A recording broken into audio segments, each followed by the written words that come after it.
Nous allons parler aujourd'hui en plus de la question de Jean-Baptiste. Dans le livre de Matthieu 11, Jean-Baptiste est en prison.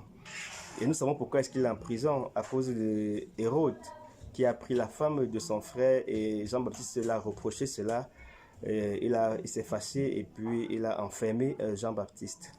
Alors Jean-Baptiste en prison écoute ce que Jésus est en train de faire et tout et tout et tout. Alors il s'indigne. Après, il s'indigne pas, mais il se pose la question.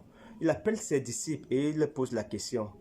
Allez et demandez à ce Jésus-là si c'est lui qui devait, si c'est lui le Messie, ou est-ce que nous devons attendre un autre.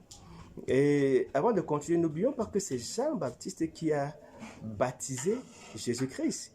Et pendant qu'il baptisait Jésus-Christ, après son baptême, lorsqu'il y a une colombe qui est descendue, et ceci est et une voix venant du ciel disant, ceci est mon fils bien-aimé en qui j'ai mis toute mon affection, suivez-le. Et c'est encore lui maintenant qui vient de poser la question à ses disciples, à savoir, est-ce que c'est toi le Messie ou est-ce que nous devons en entendre un autre? Alors il envoie ses disciples poser la question à Jésus-Christ. Ils vont donc et ils arrivent, ils rencontrent Jésus-Christ et ils lui posent la question. Alors Jésus-Christ leur répond, allez dire à Jean-Baptiste ce que vous avez vu et entendu. Les aveugles voient, les boiteux marchent, les morts ressuscitent, les malades sont guéris et la bonne nouvelle est annoncée dans tout le royaume. Alors, mais ce qui est important ici, c'est la façon de Jésus de répondre à la question. Il ne dit pas que allez dire à Jean-Baptiste que c'est moi, mais il dit à ces personnes-là d'aller dire ce qu'ils ont vu et entendu. Parce que ce sont les œuvres qui parlent du personnage, mais ce ne sont pas la personne qui parle de ces œuvres. Alors, les œuvres ici, là, ont parlé pour Jésus.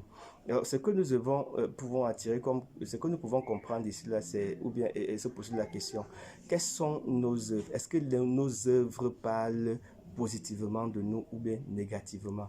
Qu'est-ce que nous faisons et qui peut amener les gens à nous suivre, nous qui disons que nous sommes enfants de Dieu? Est-ce que nous reflétons véritablement ce Jésus-Christ?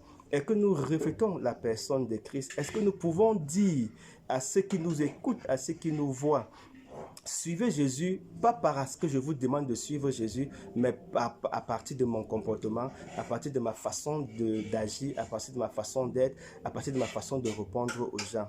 Alors, nous voyons donc que si nous nous basons sur cela, beaucoup de personnes seront exclues. Et si nous voyons la vie de beaucoup d'hommes de Dieu, nous allons beaucoup